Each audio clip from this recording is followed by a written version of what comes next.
Oi gente, tudo bem? Nesse primeiro vídeo, para auxiliar na interpretação de texto e nas provas de português em geral, a gente vai falar um pouquinho sobre funções da linguagem e já para começar eu preciso salientar o que é linguagem. Ela é a maneira pela qual nós nos relacionamos com o mundo, nós interagimos com o mundo e podemos nos comunicar com os outros.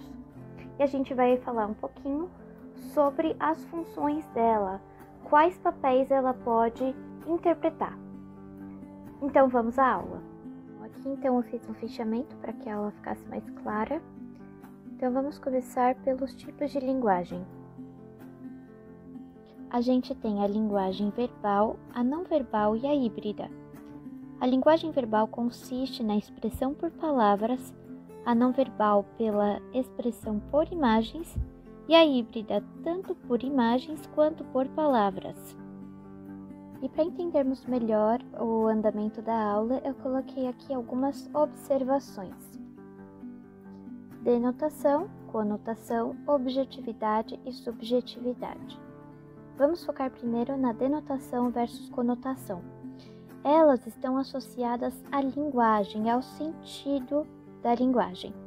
Uma linguagem denotativa é uma linguagem literal, objetiva, aquela que tem o seu significado atrelado ao significado do dicionário, certo?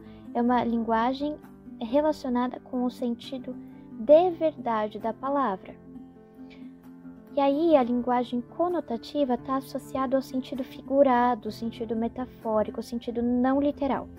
Então, para dar um exemplo para ficar mais claro, a expressão "eles soltaram os cachorros quando perceberam que foram enganados" não faria muito sentido pela linguagem denotativa. Tipo, como assim eles soltaram os cachorros, os animais, quando perceberam que foram enganados? Nada a ver. E aí, pela linguagem conotativa, se a gente for observar pela linguagem conotativa, aí sim essa expressão vai ter um valor, vai ter um significado que a gente pode compreender. Então, eles soltaram os cachorros quando perceberam que foram enganados é o mesmo que dizer que eles ficaram extremamente bravos e indignados quando perceberam que foram enganados, certo? E aqui é o próximo: objetividade versus subjetividade. Uma linguagem objetiva é aquela que tem a pura intenção de informar, de constatar, de relatar algo, como por exemplo um artigo científico, certo? E aí a subjetividade, a linguagem subjetiva, está relacionada a impressões pessoais. Então a pessoa que está escrevendo a mensagem, ela vai colocar suas opiniões, suas experiências, seus sentimentos naquele relato. Então agora a gente pode ir para a aula de verdade. Nosso foco então é funções da linguagem e os elementos da comunicação. Bom, para que a linguagem seja usada em forma de comunicação, é necessário que haja um emissor e um destinatário. O emissor vai sempre enviar uma mensagem com uma intenção. E aí as intenções podem ser variadas. A intenção vai estar sempre ligada ao foco da comunicação. E o foco vai ser sempre em um desses 6 elementos que são imprescindíveis, indispensáveis para que haja uma comunicação a ser estabelecida. Então, para a gente conhecer as funções, primeiro precisamos entender quais papéis esses elementos desempenham na comunicação estudada. O emissor vai ser sempre quem envia a mensagem, ele envia uma informação. E aí nós temos a mensagem, que vai ser a estrutura do conteúdo. O contexto vai estar sempre organizado em uma mensagem. O canal vai ser onde essa mensagem vai ser veiculada, por onde ela vai ser transmitida. O código é o tipo de linguagem utilizada, então, por exemplo, aqui é a língua portuguesa. E o receptor é quem recebe a mensagem, ele é o destinatário. Então, agora que a gente já conhece os elementos da comunicação, podemos partir para as funções da linguagem. Então vamos começar pela função emotiva.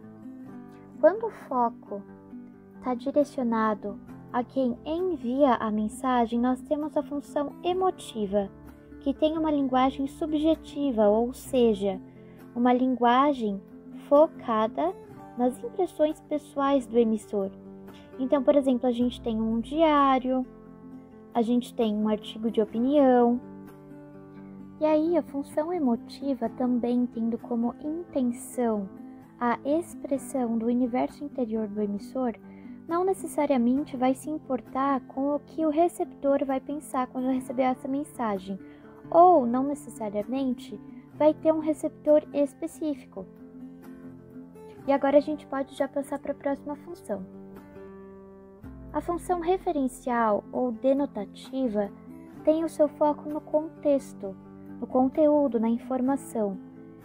Quando o foco é na informação, a gente tem um texto exatamente, puramente informativo, no qual informações pessoais não cabem. Então, por exemplo, nós temos artigos científicos, nós temos notícias sem viés ideológico, sem as impressões do repórter, sem as impressões do redator.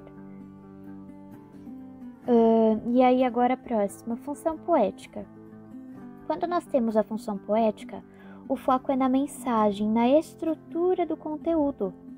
Então nós podemos citar poemas, até mesmo prosas. Ela foca na elaboração, na escolha das palavras.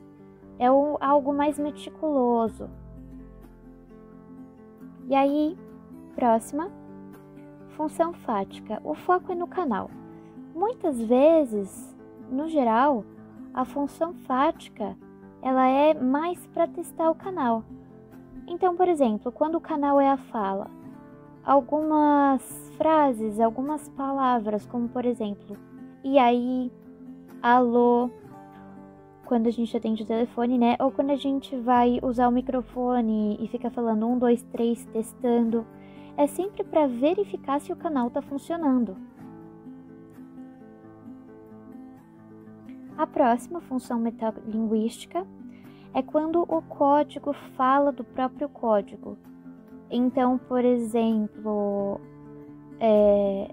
um poema ensinando como fazer poema.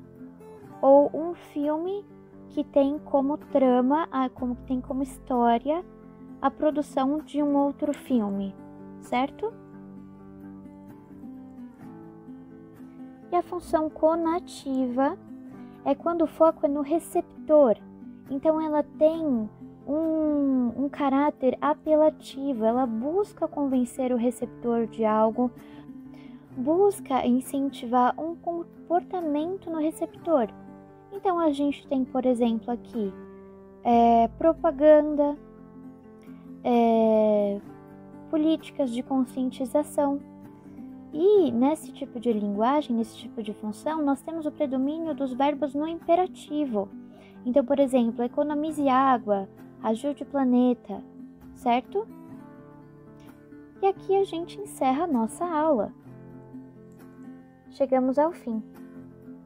Bom, gente, então nossa aula acabou.